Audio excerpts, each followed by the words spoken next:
हनुमान जी क्या ये चाहते हैं, भगवान ये चाहते हैं कि हम उनका बखान करें, हम उनका पाठ करें, हनुमान चालीसा करें, तब वो हमसे इंप्रेस होंगे, क्योंकि हम तो उनके बच्चे हैं। तो क्या बच्चों को उनका बखान करना, उनकी तारीफ करना जरूरी है, ये पाठ करना जरूरी है? इसके बदले ना मान लो कि मैं राम नाम नहीं लेता हूं, मैं हनुमान चालीसा का पाठ नहीं करता हूं, मैं मंदिर भी चलो नहीं जाता हूं, इसके बदले मैं मानव कल्याण के लिए काम करता हूं, मैं जनहित के लिए काम करता हूं, मैं लोगों की लाइफ में वैल्यू एड करता हूं, उनकी सेवा करता हूं, मैं मानव धर्म के लिए काम करता हूं, तो भी क्या भगवान मुझसे प्रसन्न होंगे? और क्या मैं उन लोगों से आगे निकल जाऊंगा? प्रसन्न नहीं है भगवान, कभी किसी से नाराज नहीं होते, लेकिन भजन रहित सेवा अभिमानमय हो जाती। अच्छा, उसमें प्राउड, अरे भाई जरूरी नहीं है राम भजो, राम भजन करना सब ढोंग है, हम तो सेवा करेंगे। उसको स्तर को, क्योंकि वो फ्री का काम है ना, उसमें पैसा नहीं लगता, तो राम भजन को लोग नकार देते। अगर राम भजनमयी होकर के सेवा करोगे तो अभिमान रहित होगी। अच्छा, और बिना भजन के सेवा करोगे तो अभिमान सहित। अच्छा, ओके। उसमें अभिमान अगर ना हो किसी इंसान में, फिर भी अगर वो इसी को चूज कर रहा है, कौन दुनिया में ऐसा जिसमें अभिमान ना हो? तुलसीदास जी ने डंके की चोट पर लिखा है, नहीं को अस जन माँ जग माही, प्रभुता पाहि जाए मदनाई। मैंने आपसे बैठते ही आते कुछ कमेंट किया, वो मेरा अभिमान था। आपने बैठते ये कहा कि मेरा प्रश्न सबसे अलग होगा, ये एक अभिमान है।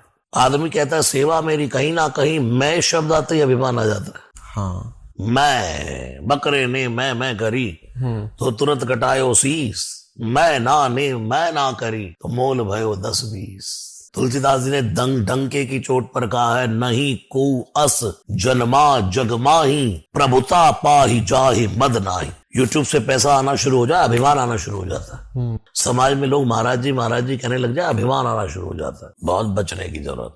आपको आया कभी? आता रहता होगा, मैं कोई दूध का धुला नहीं हूं, मैं कोई भगवान नहीं, तो इंसान हूं। खूब क्या पता अभिमान हो मुझे नहीं पता, सामने वाला बताएगा। हाँ, क्योंकि मुझे नहीं पता था, आपने मुझे बताया। हाँ, तो इसलिए माफी चाहता हूँ अगर आपको थोड़ा कुछ लगा हो। मुझे ना कहूं से दोस्ती, ना कहूं से कभी राखड़ा बाजार में मांगे सबकी खैर। जी जी। हनुमान जी को सर्वोच्च राम भक्त कहा गया है, लेकिन लक्ष्मण जी सहित अन्य और भी कई सारे भगवान हैं जिन्होंने उतनी ही निष्ठा के साथ भक्ति की राम जी की। तो हनुमान जी को ही क्यों सर्वोच्च स्थान दिया गया? देखिए, हनुमान जी भगवान शिव का अवतार है। तुलसीदास जी कहते हैं, सेवक स्वामी सखा सिय पी के, हित निरुपधि सब विधि तुलसी के। भगवान महादेव परम भक्त हैं राम के, और राम परम भक्त हैं शिव के। हाँ, वो उनके स्वामी है, वो उनके स्वामी है, वो उनके सेवक है, वो उनके सेवक है। तो तीनों गुण इकट्ठे होकर के वो भक्तराज बन गए।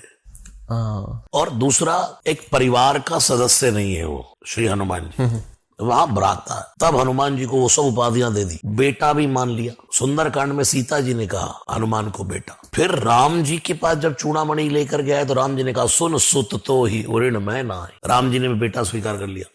और जब चरण में गिर गए हनुमान जी तो कहते, तुम मम प्रिय भरत ही सम, भाई कि भाई तू भक्तराज तो है यार, तू मेरा भाई भी है, तू मेरा बेटा भी है, तू मेरा बाप भी है। क्या बात है, वो हनुमान जी। दोस्तों, डीप कास्ट की अगर ये क्लिप आपको इन्फॉर्मेटिव लगी हो तो आप हमारी इस मेहनत को बिल्कुल फ्री में सपोर्ट कर सकते हो, सिर्फ और सिर्फ सब्सक्राइब बटन पे क्लिक करके। तो मिलते हैं नेक्स्ट क्लिप में। Thank you so much.